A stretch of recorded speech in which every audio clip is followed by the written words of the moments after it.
That is a lot of pears. And then there's even more in here. This one kind of looks a little bit like me. Welcome back to the Handmade Way. Today we're tackling a mountain of pears and seeing if we can turn them into delicious pear jam. Will it be a sweet success or a sticky disaster? Stick around and find out. So I was looking online, there wasn't a lot of very detailed pear recipes. I didn't think they were particularly very detailed, so I've kind of winged this one a little bit. We're going to be doing 3 kilos of fruit, 2 kilos of just plain sugar. There should be enough pectin in the jam for it to set right. I've not made a pear jam before, so we are experimenting a little bit on this. Because I have got so many pears, I am going to be making pear wine, other jams using pear as an ingredient, and pear fruit levers. So if you do want to see those projects coming up, do make sure you like, subscribe, all that good stuff. You can see all of the ingredients on screen now, and they'll also be mentioned in the video as they're used and listed in the pinned comments so you can follow along easily. Let's dive in. First up, lemons. We're juicing 2 fresh lemons, though bottled juice works fine. I'm just a big fan of fresh. Not only does it balance the sweetness and boost the shelf life by increasing the acidity, but it also gives the pectin a nudge to help the jam set properly. And here's a pro tip, pears like apples turn brown really fast, and nobody wants sad brown pears in their jam. So as we peel and chop them, we're coating them with the lemon juice to keep everything looking fresh. So it's doing 2 jobs. By the way, this cheap little lemon juicer I picked up has been an absolute game changer. I will link it in the pinned comment with all the other kit if you want to check it out. Lastly, pour the lemon juice and 120ml water into the pot, so as you chop the pears, you can stir and coat them with the lemon and just start preparing yourself mentally for the next task, chopping the pears. For a smooth pear jam, the pears need to be cored first. I'm just using a simple apple corer here, it works just as well on pears. Then they need peeling. Now, I've seen recipes that say you can skip peeling and leave the peel in, but I would think it would lead to a rougher texture, and let's be honest, that's exactly the kind of thing my kids would turn their noses up, so peel them it is. Once peeled, chop the pears into small chunks. This helps them break down faster when cooking. Since these are homegrown organic pears, there's going to be the occasional blemish or off bit to trim away. Part of the charm, I guess, of growing your own fruit, or in this case, being gifted it. Because peeling, coring and trimming changes the usable weight, I've weighed each prepared batch as it goes into the pan. That way I know exactly how much fruit I've got and I can match the sugar correctly in the next step.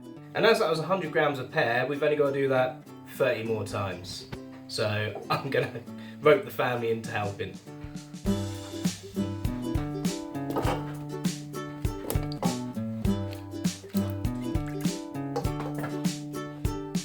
We're at about the halfway point, and I can tell you now, the only reason I'm doing 3 kilos of pears is because we've got such a glut of them.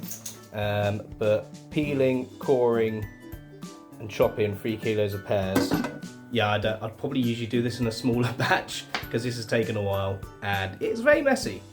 Look at the state of this. And you can see, even with me trying to coat it in the lemon juice, because it's taken so long to chop them, there is a little bit of browning going on. Nowhere near as bad as it would be if we didn't have the lemon juice, but still not ideal. Place the pan on the hob over a medium heat and let the pears cook gently for about 40 minutes, stirring now and then so nothing catches on the bottom. Now, full confession, I actually forgot to adjust my timings from 1.5 kilos of pear to 3 kilos, and so I only cooked them for 20 minutes. So later on, you'll see how watery my jam was and how I managed to actually save the batch, which hopefully will be a helpful tip if you ever find yourself in a similar situation. As the pears simmer, you'll notice them softening, breaking down and releasing their juice, and that's exactly what we want, the start of our jam base.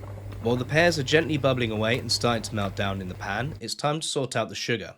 I'm going to be using 2 kilos of ordinary granulated sugar.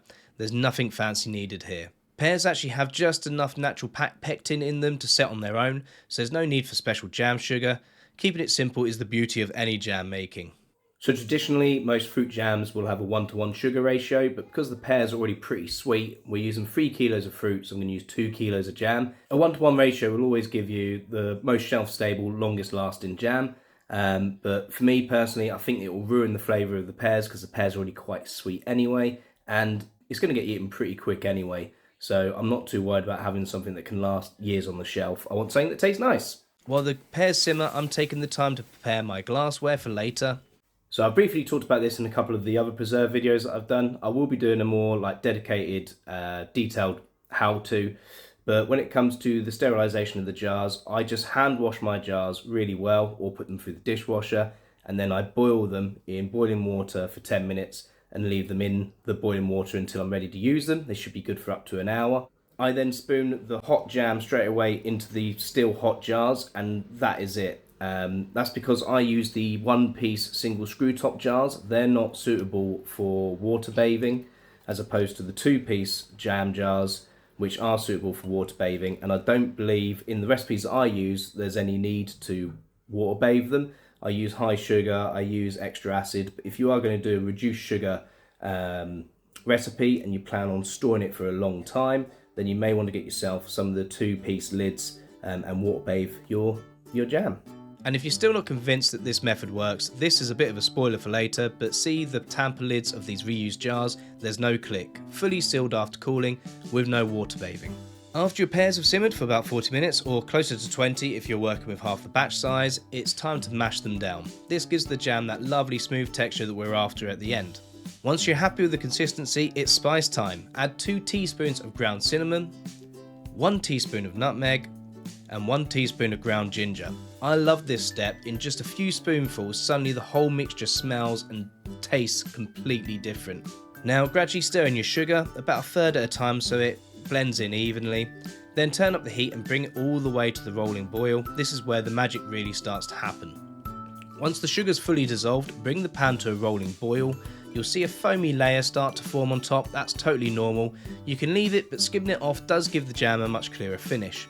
Keep stirring now and then to stop it from catching, and let it get to a rolling boil and hold it there for at least 2 minutes. Once your jam's hit the rolling boil and been there for about 2 minutes, bring the heat back down to medium and let it simmer for around 20 minutes, keeping an eye on the thermometer and making sure it hits 105 degrees centigrade, the magic set point.